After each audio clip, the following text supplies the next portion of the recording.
¿Qué tal? Muy buenos días, amigos, qué gusto saludarles. Estamos de nuevo aquí en la lectura en vivo del Deseado de todas las gentes, capítulo 44, con el título La verdadera señal. Estoy contento de que nos acompañen. Vamos a iniciar con una oración. Eterno Padre que estás en el cielo, santo y glorificado sea tu nombre. Que esta mañana, Señor, al leer estos capítulos, podamos, Señor, aprender y recibir el mensaje que nos tienes y entender cuál es la verdadera señal que nosotros debemos de buscar en los lugares en donde nos congregamos. Guárdanos en tu amor, en Jesús. Amén.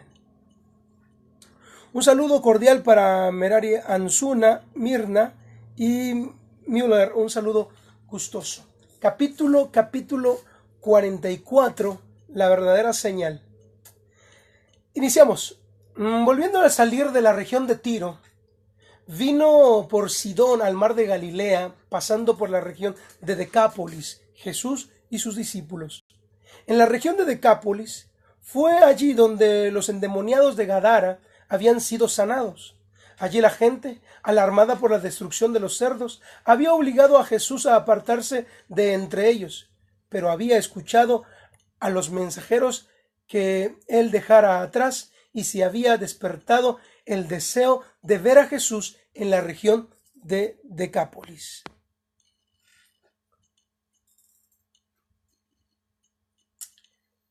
Cuando Jesús volvió a esa región, se reunió una muchedumbre en derredor de él y le trajeron a un hombre sordo y tartamudo. Jesús no sanó a este hombre, como era su costumbre, por medio de una sola palabra, sino que apartándolo de la multitud, puso sus dedos sobre sus oídos y tocó su lengua, y mirando al cielo suspiró al pensar en los oídos que no querían abrirse a la verdad y a las lenguas que se negaban a reconocerlo como Redentor. A la orden de Jesús fue abierto.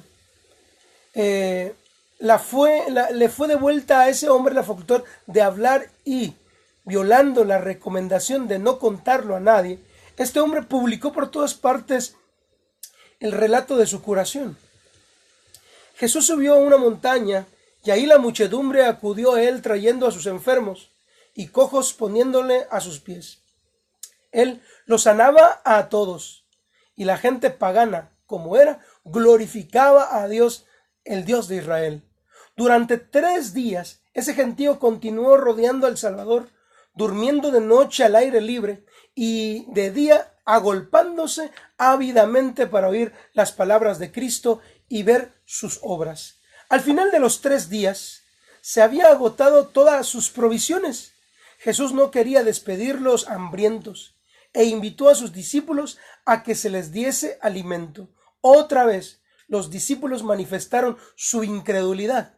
En Betsaida habían visto cómo, con la bendición de Cristo, su pequeña provisión alcanzó para alimentar a la multitud. Sin embargo, ahora no trajeron todo lo que tenían, ni confiaron en su poder de multiplicarlo en favor de la muchedumbre hambrienta. Además, los que Jesús había alimentado en Betsaida eran judíos, y estos eran gentiles y paganos. El prejuicio judío todavía era fuerte en el corazón de los discípulos y respondieron a Jesús: ¿de dónde podría alguien saciar de pan a estos aquí en el desierto? Pero obedientemente a su palabra le trajeron lo que tenían: 7 panes y 2 pescaditos. La multitud fue alimentada y sobraron 7 cestas de fragmentos de estos panes y pescados. 4,000 hombres, además de las mujeres y de los niños. Repusieron así sus fuerzas y Jesús los despidió, llenos de alegría y con corazones agradecidos.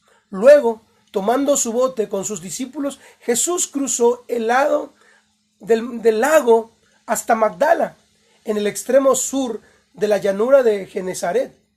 En la región de Tiro y Sidón, su espíritu había quedado confortado por causa de la implícita confianza de la mujer sirofenicia.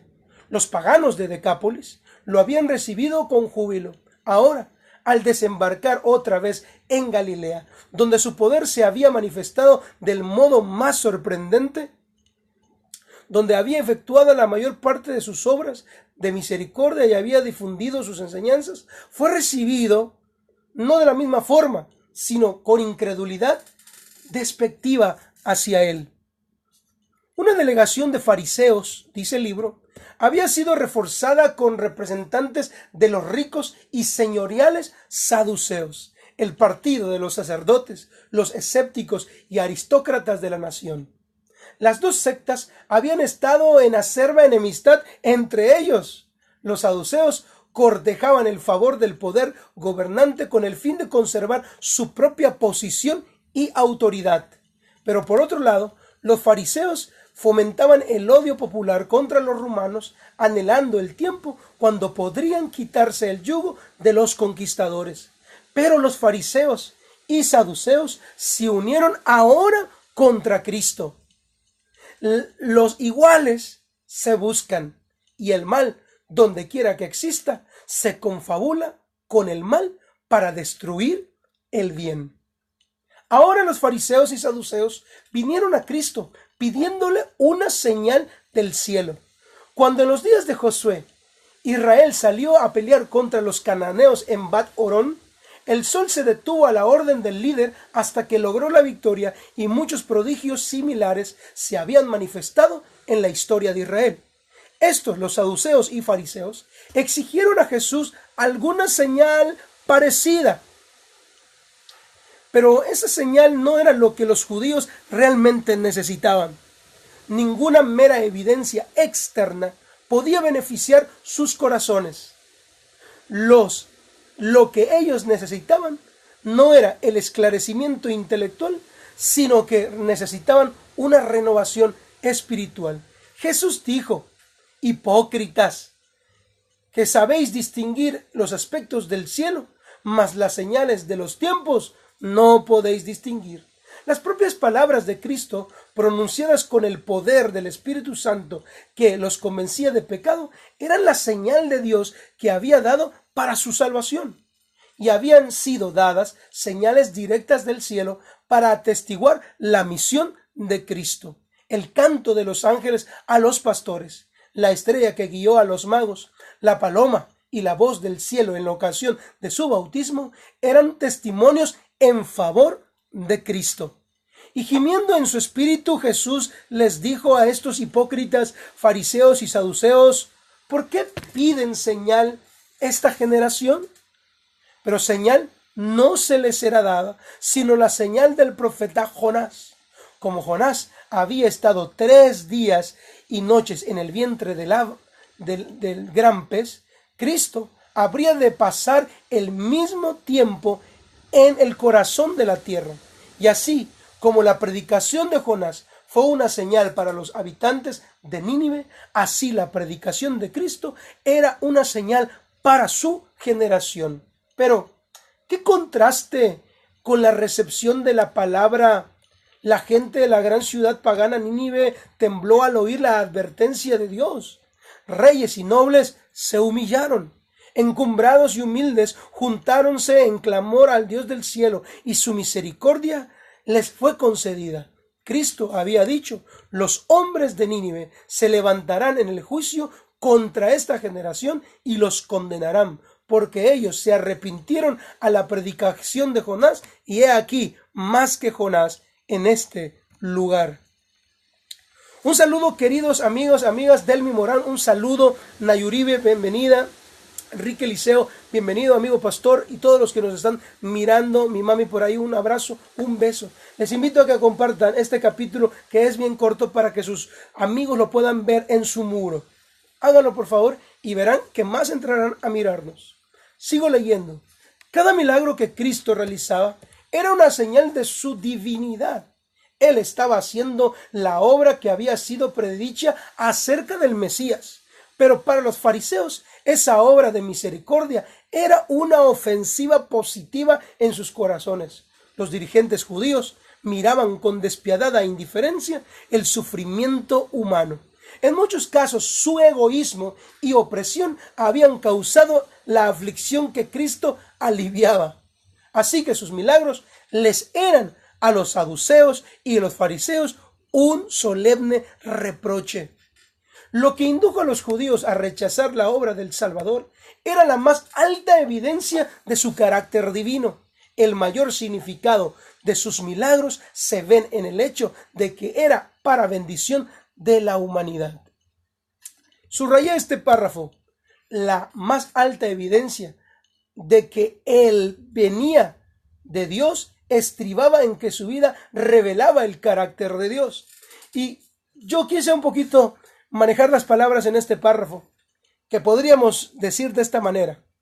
La más alta evidencia de que eres hijo de Dios estriba en que tu vida revele el carácter de Dios. ¿Qué les parece esta declaración? Interesante, ¿verdad? Hacía las obras y hablaba las palabras de Dios, Jesús. Una vida tal es el mayor de todos los milagros. Wow. Cuando en nuestra época se presenta el mensaje de verdad, no son muchos los que, como los judíos, claman: muéstranos una señal, realicen un milagro. Cristo no ejecutó milagros a pedidos de los fariseos. No hizo milagros en el desierto en respuesta a sus insinuaciones satánicas. No nos imparte poder para vindicarnos a nosotros mismos o para satisfacer las demandas de la incredulidad y nuestro propio orgullo. No, pero el Evangelio no queda sin una señal de su origen divino. ¿No es acaso un milagro que podamos librarnos de la esclavitud de Satanás? La enemistad contra Satanás no es natural para el corazón humano, es implantada por la gracia de Dios. Cuando el que ha estado dominado por la voluntad terca y extraviada queda liberado y se entrega de todo corazón a la atracción de los agentes celestiales de Dios, se realizó en él un milagro. Así también ocurre cuando un hombre que ha estado bajo el engaño poderoso llega a entender la verdad moral. Interesante párrafo el siguiente. Cada vez que un alma se convierte y aprende a amar a Dios y a guardar los mandamientos, se cumple la promesa de Dios: os daré corazón nuevo y pondré espíritu nuevo dentro de vosotros. El cambio en el corazón humano, la transformación del carácter humano, es un milagro que revela a un Salvador que vive eternamente y obra para rescatar a las almas. Una vida consecuente con Cristo es un milagro. Hoy en día, queridos amigos, estamos en un mundo religioso donde las personas vienen a nuestras congregaciones buscando milagros de sanidad, de liberación, en algunos casos de manifestaciones que tiene un demonio, que quieren que se lo saquen, un espíritu malo, que está ciego, que tiene tal cosa, y descuidamos por poner nuestros ojos en esas cosas el verdadero y realmente milagro que es lo que Dios quiere ejecutar en las vidas de los seres humanos. Una transformación del corazón, un cambio para nueva vida. Este es el milagro. Aunque el Señor hizo milagros portentosos como a este sordo y tartamudo, el Señor Jesús, lo que Él siempre quería era cambiar el alma. En la misma escena de los gadarenos que habían sufrido una posesión demoníaca, lo que el Señor quería de ellos era que primero tuvieran un cambio de corazón, guardaran sus mandamientos, y entonces Él habría manifestado el verdadero milagro. Y es ese.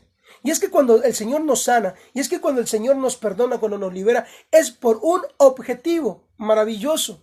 Él siempre que levanta a un caído, siempre espera que ese caído que fue levantado sea un testimonio vivo de la obra maravillosa de Cristo para los hombres. Ojalá podamos comprender este párrafo, que es de verdad sumamente importante. Voy a leerlo de nuevo, queridos amigos. Cada vez que un alma se convierte y aprende a amar a Dios y a guardar sus mandamientos, se cumple la promesa de Dios. os daré un corazón nuevo y pondré un espíritu nuevo dentro de vosotros. El cambio en el corazón humano, la transformación del carácter humano es un milagro que revela a un Salvador que vive eternamente y obra para rescatar a las almas. Una vida consecuente en Cristo es un gran milagro. En la predicación de la palabra de Dios, la señal que debe manifestarse ahora y siempre es la presencia del Espíritu Santo para hacer de las palabras un poder regenerador para quienes la oyen. Tal es el testimonio de Dios ante el mundo para la misión divina de su Hijo. Los que desean una señal de parte de Jesús habían endurecido sus corazones de tal manera que la incredulidad no les permitía discernir el carácter de Cristo, que era la semejanza de Dios. No querían ver que su misión cumplía las Escrituras. Los fariseos y escribas, en la parábola del rico y Lázaro, Jesús les dijo a ellos: si no oyen a Moisés y a los profetas, esto significa el Antiguo Testamento, si no oyen a Moisés y a los profetas, la Torá, tampoco se persuadirán aunque alguno se levantare de entre los muertos. Ninguna señal que se pudiese dar en el cielo o en la tierra los habría de beneficiar. Hoy hay muchos movimientos en los que dicen no al Antiguo Testamento. Y es que el Antiguo Testamento era la luz que iba a iluminar al Mesías, y cada parte del Antiguo Testamento revela la misión de un Mesías que pronto iba a llegar al mundo para liberar de las cadenas del pecado, de las cadenas de la tentación, de las cadenas de la muerte a una generación. Y es por eso que el Señor nos dice hoy también: no te preocupes por manifestaciones milagrosas, preocúpate por lo que el Señor te dice. Si no creíste en el Antiguo Testamento, cuando refiere a Moisés, está hablando del Pentateuco y de los profetas, a los profetas mayores y los profetas menores que hacen el compendio del Antiguo Testamento. El Señor te dice: si no creíste en Moisés y los profetas, aun cuando un muerto se levantara, no vas a creer.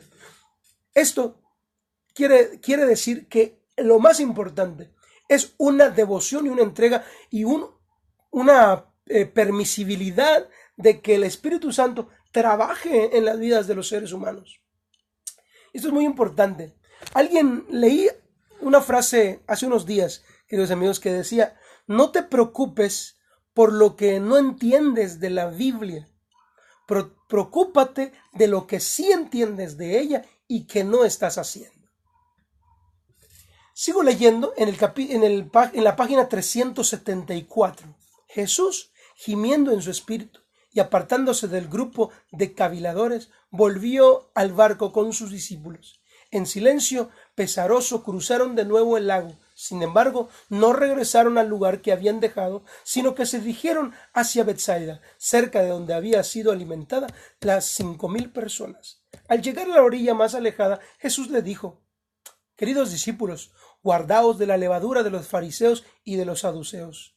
Desde los tiempos de Moisés, los judíos habían tenido por costumbre apartar de sus casas toda la levadura en ocasión de la Pascua, y así se les había enseñado a considerar como un tipo de pecado a la levadura. Sin embargo, los discípulos no entendieron a Jesús. En su repentina partida a Magdala se les había olvidado llevar pan y solo tenían uno consigo. Entendieron que se refería a esta circunstancia y que les recomendaba no comprar pan a un fariseo o a un saduceo. A menudo su falta de fe y percepción espiritual los había conducido a incomprensiones similares de las palabras de Cristo. En esta ocasión, Él los reprendió por pensar que quien había alimentado a miles de personas con unos pocos pescaditos y panes de cebada pudiera referirse en esta solemne amonestación meramente al alimento temporal. Existía el peligro de que el astuto razonamiento de los fariseos y saduceos leudara a sus discípulos con su propia incredulidad, y esto los hiciera considerar livianamente la obra de Cristo. A esto, mis queridos amigos, se refería el Señor cuando les decía, cuidados de la levadura de los fariseos. La levadura de los fariseos era su incredulidad a los actos de Cristo Jesús, su incredulidad a creer en Él con las demostraciones ya hechas. Hoy en día, vuelvo y recapitulo esto porque hoy en día la gente quiere ver más milagros de Jesús. Y es suficiente para aquel que quiere tener fe, para aquel que le abre la puerta al Espíritu Santo. Es suficiente los milagros que el Señor ha hecho en el pasado para creer en Él. No necesitamos ir y decirle, Señor, muéstrame, dame, quiero verte, quiero ver una señal en mi vida. Lo que el Señor ya ha hecho por ti y por mí es suficiente. El pago que Él hizo por nuestros pecados en la cruz del Calvario es suficiente. Su sangre es suficiente. El hecho de que Cristo haya dejado vacío el trono celestial para venir a ocupar un lugar en este mundo lleno de tristeza, de angustia, de dolor, mancillado, ese ya es un acto de señal del bondadoso amor del cielo para con nosotros. Los discípulos se inclinaban a pensar que su maestro debía haber otorgado una señal en los cielos cuando se lo habían pedido. Creían que él era perfectamente capaz de realizarla y que una señal tal habría silenciado a sus enemigos. Los discípulos, tristemente, no discernían la hipocresía de esos caviladores. Meses más tarde, Jesús, juntándose por millares a la multitud, tanto que unos a otros se atropellaban, Jesús repitió la misma enseñanza. Comenzó a decirles a sus discípulos primeramente, guardaos de la levadura de los fariseos, que es su hipocresía. La levadura, pues, en la harina, obra imperceptiblemente y convierte toda la masa a su propia naturaleza. Así también, si se le permite existir en el corazón, la hipocresía impregna el carácter y la vida misma. Cristo ya había reprendido un notable ejemplo de hipocresía farisaica al denunciar la práctica del Corbán, por medio de la cual se ocultaba una negligencia del deber filial bajo una afectación de generosidad hacia el templo. Los escribas y los fariseos insinuaban principios engañosos, ocultaban la verdadera tendencia de sus doctrinas y aprovechaban toda ocasión para inculcarles alteramente en el ánimo de sus oyentes. Esos falsos principios, una vez aceptados, obraban como la levadura en la harina, impregnando y transformando el carácter. Esa enseñanza engañosa era lo que hacía tan difícil para la gente recibir la palabra de Dios. Las mismas influencias obran hoy por medio de los que tratan de explicar la ley de Dios de modo de hacerla conforme con sus prácticas. Esa clase no ataca abiertamente la ley, sino que presenta teorías especulativas que minan sus principios.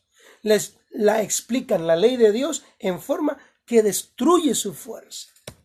La hipocresía de los fariseos era el resultado del egoísmo. La glorificación propia era el objetivo de sus vidas.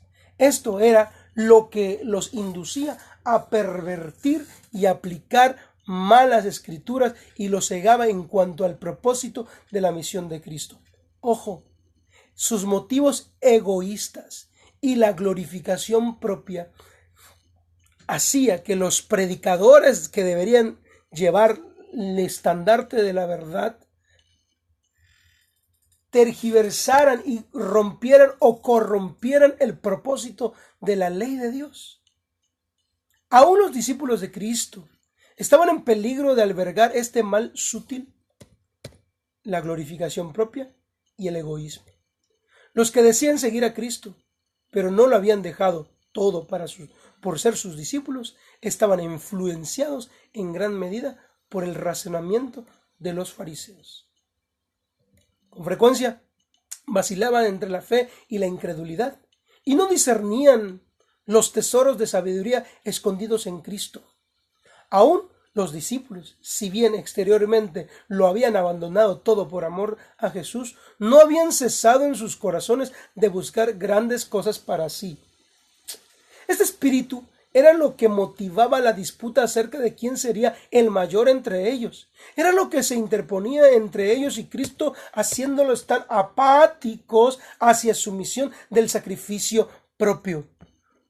Interesante este comentario, tan lentos para comprender el ministerio de la redención, así como la levadura, si se le deja completar su obra, ocasionaría corrupción y descomposición. El espíritu egoísta, si se lo acaricia, produce la contaminación y la ruina del alma. El espíritu egoísta, mis hermanos, es lo que para muchos líderes religiosos los hace tergiversar la palabra divina. Para muchos líderes religiosos, el buscar recursos para sí, el buscar su liderazgo, el buscar su entronización en los corazones de sus miembros, los hace tergiversar las verdades del Evangelio y las verdades de la ley de Dios. El egoísmo de los fariseos y saduceos les hacía a ellos hacer que todo lo que los miembros del pueblo tenían que hacer les trayera a ellos beneficios tanto económicos como de una posición social. Muchos de los discípulos que lo habían dejado todo, aun que habían dejado todos los bienes terrenales, todavía en su corazón, dice la sierva del Señor, guardaban el deseo ferviente de ocupar el primer lugar en las mesas. Hoy el Señor Jesús nos llama el Señor Jesús a que no procuremos buscar los primeros lugares en las plazas, que no procuremos ocupar los primeros puestos de liderazgo, la ostentación, que la gente nos mire en esto, sino que realmente estemos nosotros dispuestos a sacrificar de nosotros mismos, nuestro tiempo, nuestros talentos, nuestras ambiciones personales. Cuando tú y yo, hermano querido, sacrificamos esto de nuestras vidas, estamos dando testimonio del Señor de que realmente hemos comprendido la visión y la misión de nuestras vidas. La sierva del Señor dijo que el que ame más a Dios hará la mayor suma de bien. ¿Cuán difundido está hoy como antaño este pecado sutil y engañoso entre los seguidores de nuestro Señor?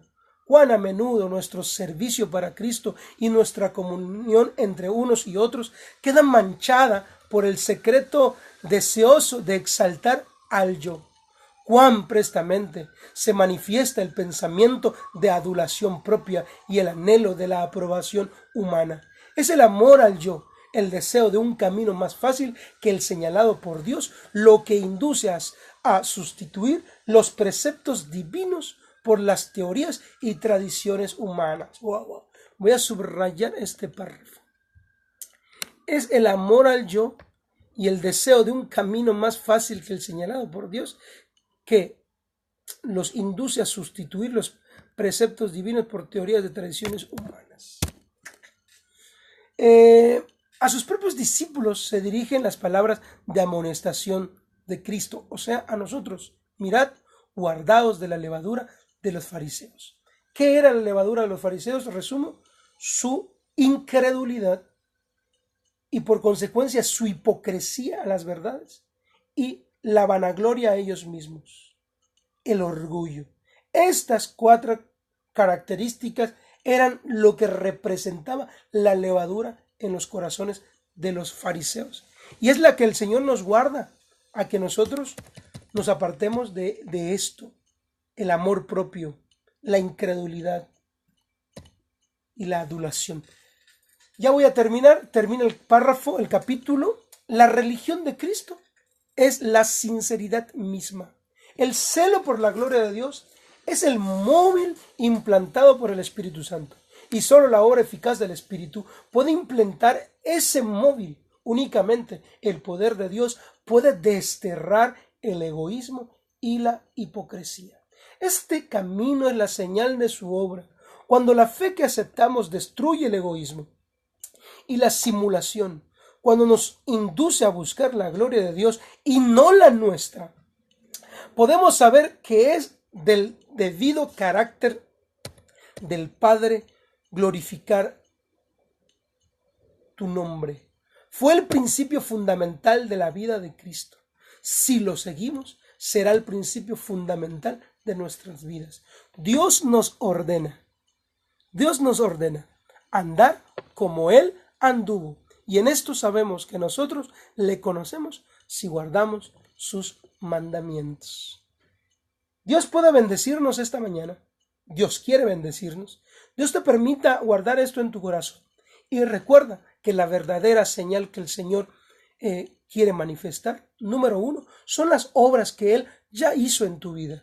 No te preocupes por aquellas obras que no puedes ver. Preocúpate por las obras que ya puedes ver y que no les estás dando el valor suficiente para volver a los brazos amantes del Salvador Cristo Jesús. Y después de volver a los brazos de Cristo el Salvador, hacer la obra que Él te encomendó, tus dones, tus talentos, tus bienes y todo ponerlo al servicio de Cristo. El Señor no solo nos quiere salvar, el Señor también quiere que tú y yo seamos parte de un ejército que busque a otros para mostrarles la luz del Evangelio. Recuerda que los ángeles quisieran hacer la labor que a nosotros se nos ha encomendado, pero se lo niegan porque es nuestro privilegio. Es el privilegio de las almas caídas poder levantar al caído juntamente, porque somos nosotros quienes conocemos el dolor, la tentación, el sufrimiento, la depresión, la angustia, y solo aquel que ha pasado por ese valle podría hacer llevar a otros a la cruz de Cristo. Cristo quiso probar la suerte nuestra a fin de que nosotros obtuviéramos sus beneficios. Dios te bendiga, querido amigo, Dios te bendiga, querida amiga, te mando un abrazo, te mando un beso, que el Señor me los guarde y les voy a pedir que compartan esto en sus redes, envíenlo como un mensaje y que el Señor me los bendiga mucho, mucho, mucho. Los saludo desde Massachusetts, que el Señor los guarde en su divino amor. No te rindas.